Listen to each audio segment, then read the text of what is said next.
docteur Mackenzie qui soigne les infections, mais il n'a pas réussi chez Parker. Alors, Mackenzie n'est pas un bon docteur. L'opération aurait dû réussir chez tous les deux, ou tous les deux auraient dû succomber. Pourquoi?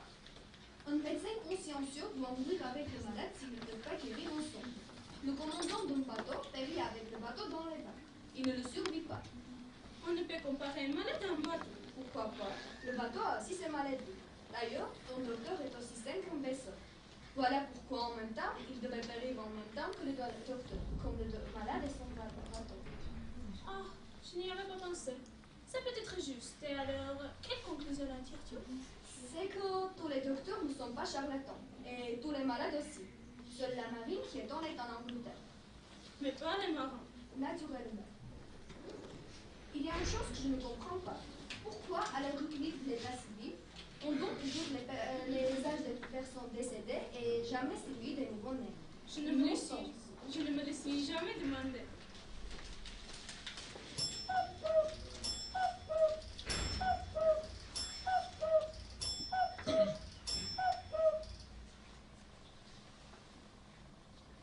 Tiens, c'est écrit que Bobby Watson est mort.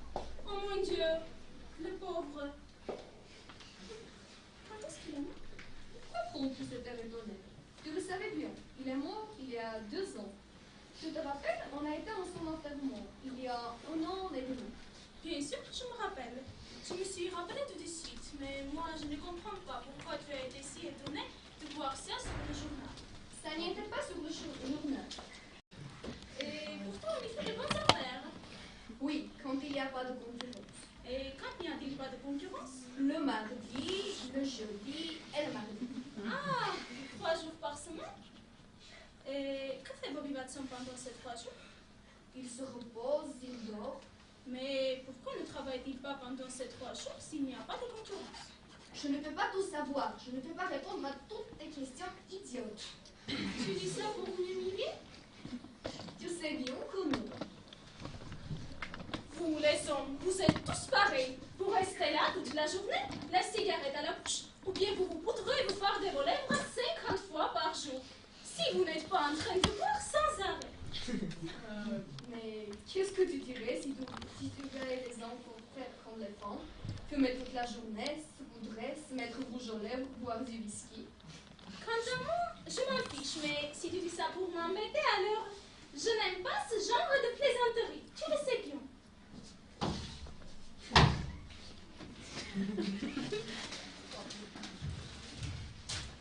Oh mon petit poulet rôti. Tu sais bien que je dis ça pour lui. Quel ridicule couple des viandes que nous faisons. Ah non, nous allons l'éteindre et nous allons faire dodo.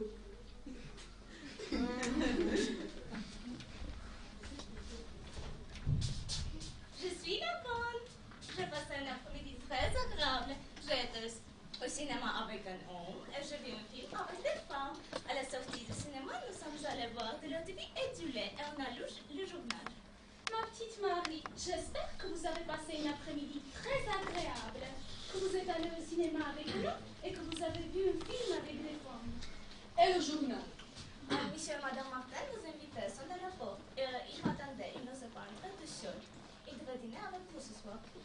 Ah, on les attendait. Mais on avait faim et on a mangé sans yeux. Ma petite Marie, allez, faites entrer monsieur et Madame Martin, nous allons vite nous habiller.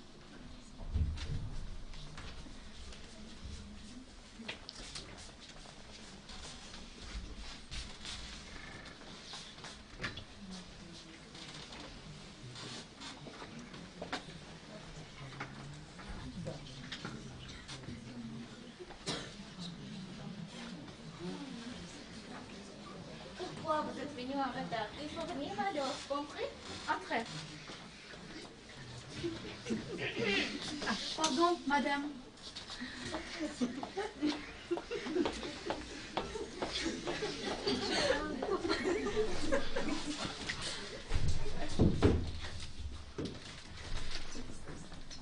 Asseyez-vous quand même là, attendez maintenant.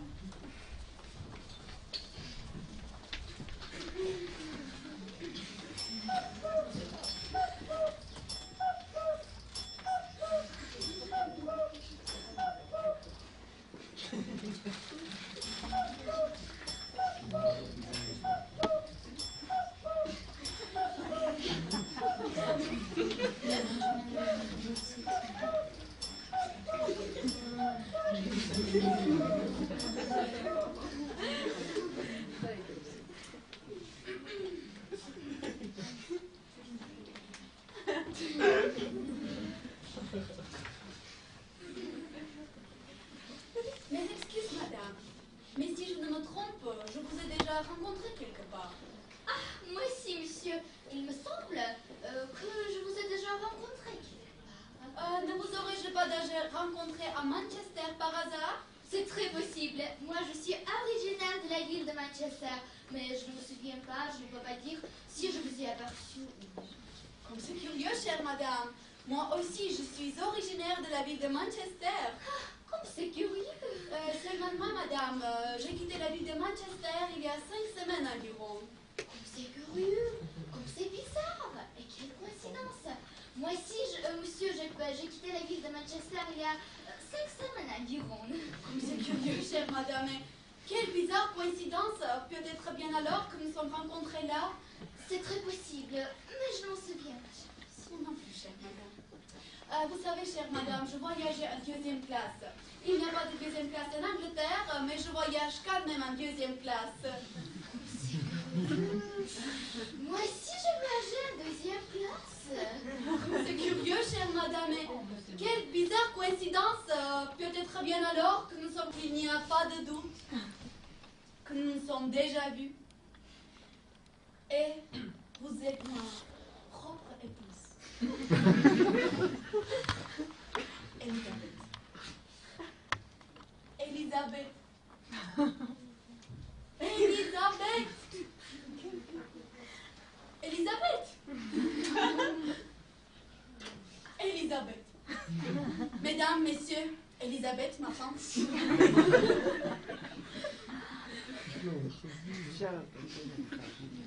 Je t'ai retrouvée. Donald.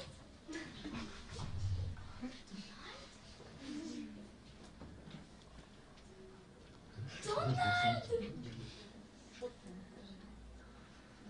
Donald, c'est toi, Darling. Oui.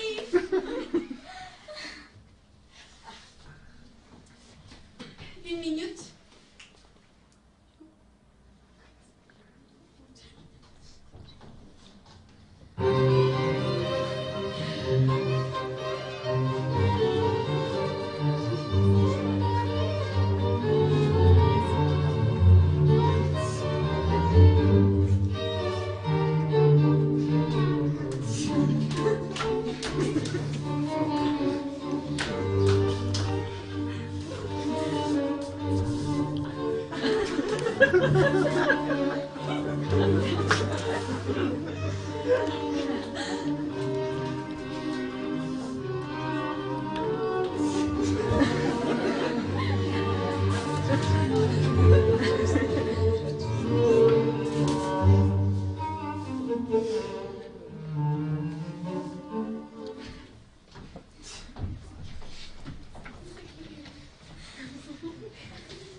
Je vais vous révéler un secret. Elisabeth n'est pas Elisabeth. Et Donald n'est pas Donald. Elisabeth pense qu'il est Elisabeth. Et Donald pense qu'il est Donald. Elle se trompe. Qui a intérêt dans toute cette confusion? Je n'en sais rien.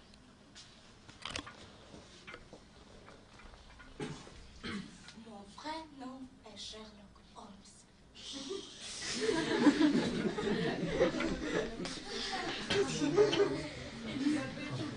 Elisabeth. Oublions maintenant tout ce qui ne s'est pas passé entre nous. Et maintenant que nous sommes retrouvés, tâchons de ne plus nous perdre et vivons comme avant. Oui, Darling. Oui, Elisabeth. Elisabeth.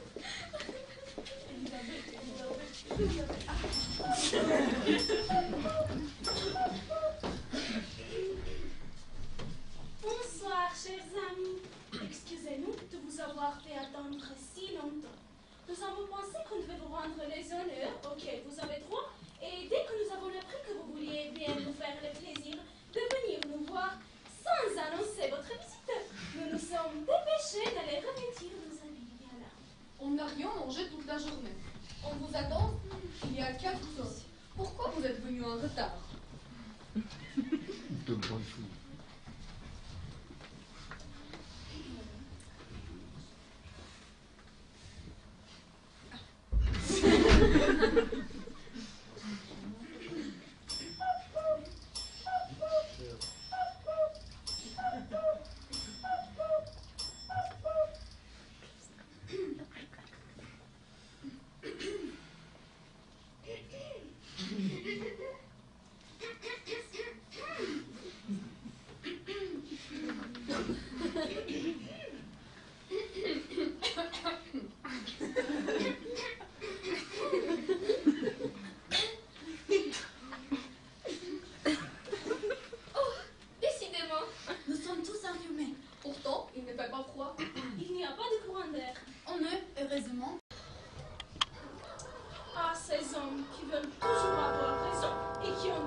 Je ne vais plus ouvrir. Tu ne me dérangeras plus pour rien. Si tu veux aller voir, vas-y toi-même. J'y vais.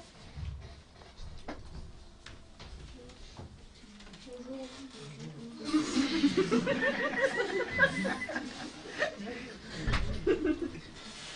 Ah, c'est le capitaine des pompiers.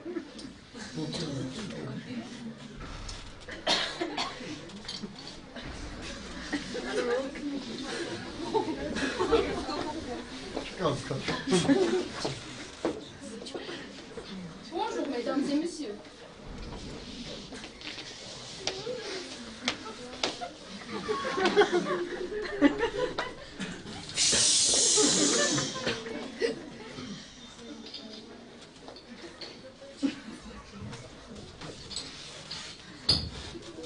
Bonjour madame Smith. Vous avez l'air fâchée. Vous voyez, monsieur le capitaine, ma femme est aussi humiliée de ne pas avoir présent. Ah, il y a eu, monsieur le capitaine de pompiers, une controverse entre madame et monsieur Smith. Ça ne vous regarde pas. Chérie, je te prie de ne pas mêler les étrangers à nos querelles familiales. Oh chérie, ce n'est pas bien grave. Le capitaine est un vieil ami de la famille. C'est ni sa faute à lui, ni la vôtre. Et enfin, de quoi s'agit-il? Mon mari prétend... Non, c'est toi qui peux rendre. Oui, c'est elle. Non, c'est lui. Ne vous énervez pas. Racontez-moi ça, madame Smith. Eh bien voilà, ça me gêne beaucoup de vous parler franchement, mais un pompier est aussi une confesseur. Eh bien, on se disputait parce que mon mari disait que lorsqu'on entend sonner à la porte, c'est qu'il y a toujours quelqu'un. La chose est plausible. Et moi, je disais que lorsqu'on entend sonner à la porte, c'est qu'il n'y a jamais personne. La chose peut paraître étrange. Monsieur le capitaine, laissez-moi à mon tour vous poser quelques questions. Allez-y. Quand j'ai ouvert et que je vous ai vu, c'était bien vous qui avez sonné? Oui, c'était moi. Vous étiez à la porte, vous sonniez pour entrer? Je ne le nie pas. Et... figure-toi, j'avais raison. Chaque fois, quand on entend sonner à la porte, c'est qu'il y a quelqu'un à la porte, qui sonne pour qu'on lui ouvre la porte. Tu ne peux pas dire que monsieur le pompier n'est pas quelqu'un. Certainement pas. Je te répète que je te parle seulement des 3 premières fois, puisque la 4e ne compte pas. Et quand on a sonné la première fois, c'était vous? Non, ce n'était pas moi. Vous voyez, on a sonné et il n'y avait personne. Il y avait longtemps que vous étiez à la porte? 3 quarts d'heure. Et vous n'avez vu personne? Personne, j'en suis sûre. Est-ce que vous avez entendu sonner la deuxième fois? Non, ce n'était pas moi non plus, et il n'y avait toujours personne. Victoire, j'ai eu raison. Pas si vite. Et qu'est-ce que vous faisiez à la porte? Rien. Je restais là et je pensais à des tas de choses. Mais la troisième fois, ce n'était pas vous qui aviez sonné. Si, c'était moi. Mais quand on a ouvert, on ne vous a pas vu. C'est parce que je me suis cachée. Bon, je vais vous mettre d'accord. Vous avez peu raison tous les deux. Et lorsqu'on sonne à la porte, des fois il y a quelqu'un d'autre, fois il n'y a personne. Ça me paraît logique. Je le crois aussi. Les choses sont simples en réalité. Embrassez-vous. On s'est déjà embrassé aujourd'hui. Cet embrassement demande, monsieur le capitaine, ils ont tout le temps. Monsieur le capitaine, puisque vous nous avez aidé à mettre tout cela au clair, restez encore un peu. Enlevez votre casque et asseyez-vous un instant. Excusez-moi, mais je ne peux pas rester longtemps. Je vais bien enlever mon casque, mais je n'ai pas le temps pour m'asseoir. Et je vous avoue que je suis venue chez vous pour tout à fait autre chose. Je suis en mission de service. Et qu'est-ce qu'il y a pour votre service, monsieur le capitaine? Je vais vous prier bien excuser mon indiscrétion. Puis-je devant eux? Ne vous gênez pas. Nous sommes de vieux amis, ils nous racontent tout. Dites. Eh bien voilà. Est-ce qu'il y a le feu chez vous? Pourquoi vous me demandez ça? C'est parce que, excusez-moi, mais j'ai l'ordre d'éteindre tous les incendies dans la ville. Tout? Oui, tout. Je ne pense pas. Je ne crois pas. Voulez-vous? Mais c'est elle! Pas possible! Et vous? Pas possible ici! Et comment donc? Heureuse de vous revoir. Enfin, c'est trop fort ici chez nous, dans les environs de Londres. Vous savez, c'est elle qui a éteint mes premiers feux. Je suis un petit jeu d'eau.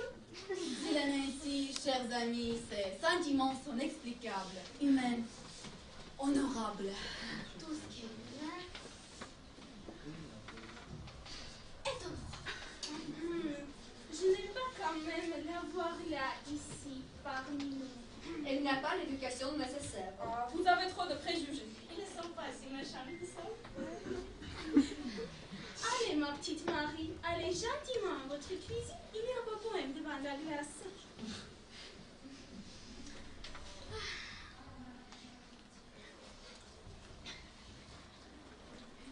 Des poèmes devant la glace?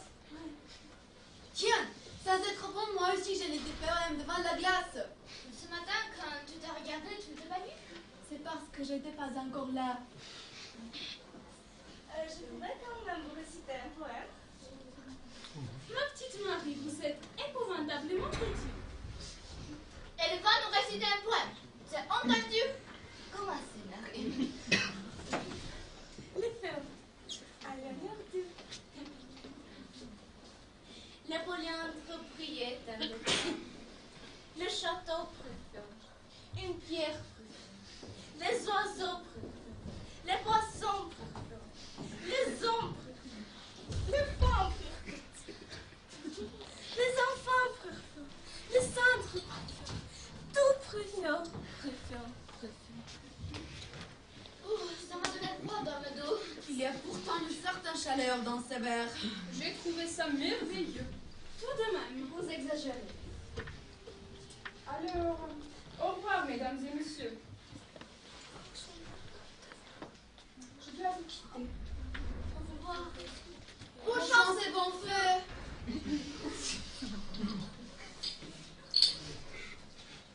Espérons-le pour tous les mondes.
on marche avec les pieds, mais on se réchauffe à l'électricité et au charbon.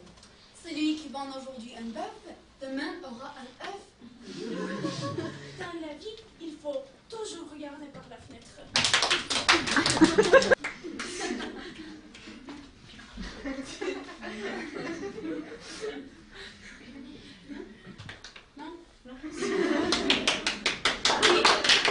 Bravo, monsieur, bravo!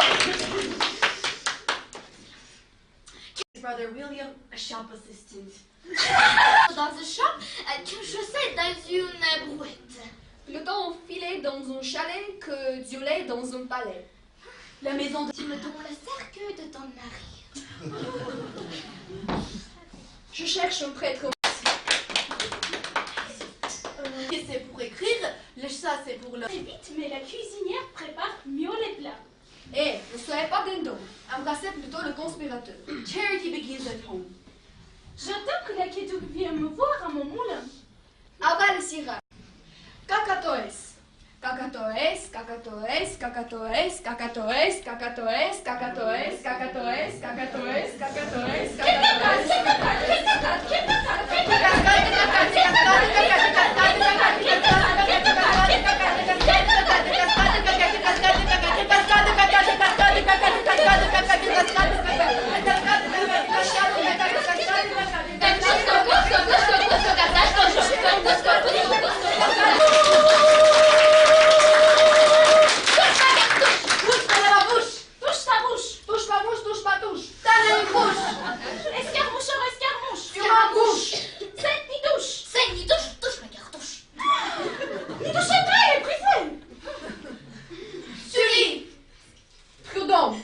François, Copé! Copé Sully, Prudent François, espèce de gluclutor, espèce de gluclutos, Balzac, Balzac, Balzac. Bizarre, bazar, baiser.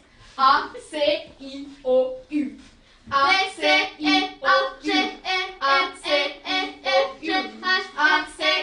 Par là, c'est par ici. C'est pas par là, c'est par ici. C'est pas par là, c'est par ici. C'est pas par là, c'est par ici. C'est pas par là, c'est par ici. C'est pas par là, c'est par ici. C'est pas par là.